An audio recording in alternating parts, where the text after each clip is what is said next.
Bek timnas Indonesia J. Itzes kembali membuat Romelu Lukaku dan Napoli mati kutu saat kedua pemain saling berhadapan di Giornata ke-29 Serie A Italia. Venezia bertindak sebagai tuan rumah dengan menjamu Napoli di Stadion Pierluigi Penzo pada Minggu 16 Maret malam.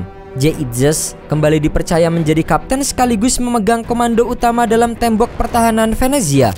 Ia juga ditugaskan untuk menjaga dua penyerang Napoli, yaitu Romelu Lukaku dan Giacomo Raspadori secara bergantian. Bahkan, Eusebio Di Francesco menugaskan Itzes untuk membantu lini serang Venezia dengan melakukan beberapa overlap. Hasilnya, Venezia cukup mampu mengimbangi permainan Napoli dengan penguasaan bola 42% sepanjang laga. Selain itu, Venezia juga mampu melepaskan 13 tembakan, dengan 4 diantaranya mengarah tepat ke gawang Napoli. Sementara itu, Napoli berhasil meluncurkan 7 shot on target dari 15 kali percobaan ke gawang Venezia. Bertindak sebagai tuan rumah, Venezia langsung mengambil inisiatif serangan sejak babak pertama. Akan tetapi, justru Napoli yang lebih dulu mendapatkan peluang emas untuk mencetak gol pada menit kelima. Berawal dari serangan cepat, I Partenopei mampu membuat kemelut di depan gawang tuan rumah. Giacomo Raspadori kemudian melepaskan tendangan kaki kiri ke pojok kanan bawah gawang Iannutrodu. Sial bagi Napoli, lesakan Raspadori bisa saja menjebol gawang Venezia, andai saja tidak membentur mister gawang. J. Itzes sempat mempertontonkan aksi solidnya sebagai tembok pertahanan utama Venezia pada menit ke-15 saat mencoba menggagalkan serangan balik Napoli yang diprakarsai oleh Romelu Lukaku.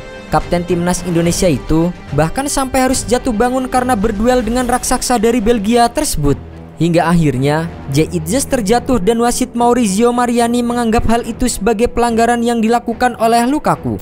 Napoli kembali mendapatkan peluang matang pada menit ke-19 lewat skema tendangan sudut. Namun, peluang tersebut lagi-lagi gagal berbuah gol karena sundulan Scott McTominay masih mampu ditepis dengan baik oleh kiper Iannutrodu. Venezia mendapatkan peluang emas mereka untuk mencetak gol pada menit ke-42. Berawal dari bola rebound dari tendangan Quique Perez, Daniel Villa berhasil melepaskan sepakan terarah ke gawang Napoli yang sudah kosong. Akan tetapi, bek Napoli Amir Rahmani masih mampu mengamankan gawang klubnya dengan melakukan blok krusial. Pertandingan terus berjalan dengan sengit dan kedua tim saling melancarkan serangan. Namun, hingga peluit akhir babak pertama berbunyi, tidak ada satu gol pun yang tercipta. Selepas turun minum, Napoli masih terus berupaya untuk mencetak gol pertama mereka demi meraih 3 poin di kandang Venezia. Di sisi lain, barisan pertahanan I Lagunari yang dikomandoi oleh J. Itzes mampu tampil solid sepanjang babak kedua.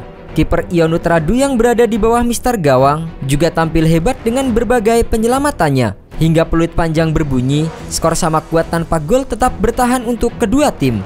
Dengan hasil ini, Napoli gagal membawa pulang poin penuh dari Pierluigi Penzo. Sementara itu, J. Itzes dan kawan-kawan meraih 1 poin yang tidak cukup untuk membawa Venezia keluar dari zona degradasi. Saat ini, Venezia masih berada di posisi ke-19 dengan koleksi 20 poin dari 29 pertandingan di Liga Italia musim ini. Pelatih Napoli Antonio Conte mengutarakan rasa jengkelnya seusai timnya ditahan imbang tanpa gol oleh Venezia.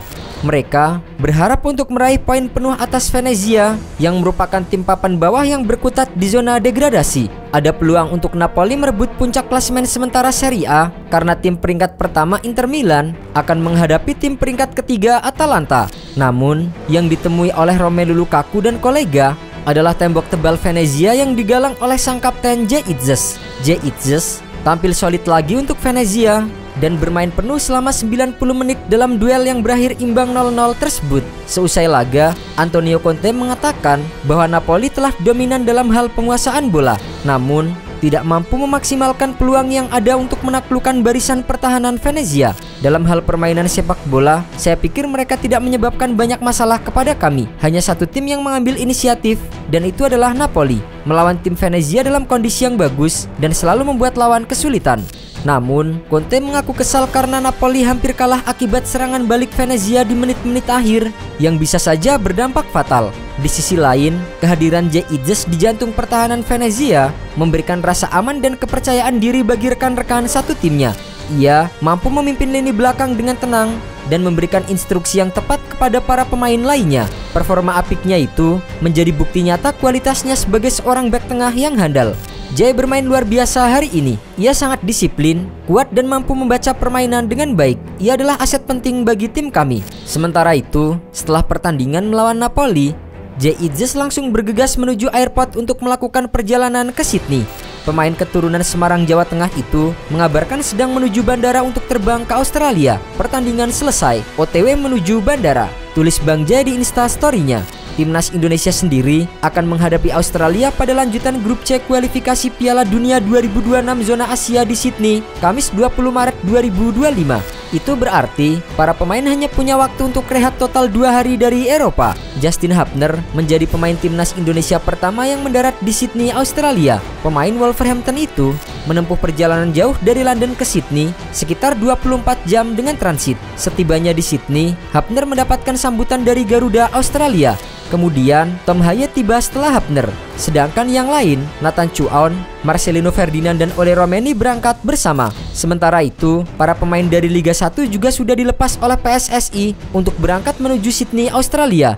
Harapannya, Indonesia mampu meraih poin penuh di kandang Australia dan lolos langsung ke Piala Dunia 2026.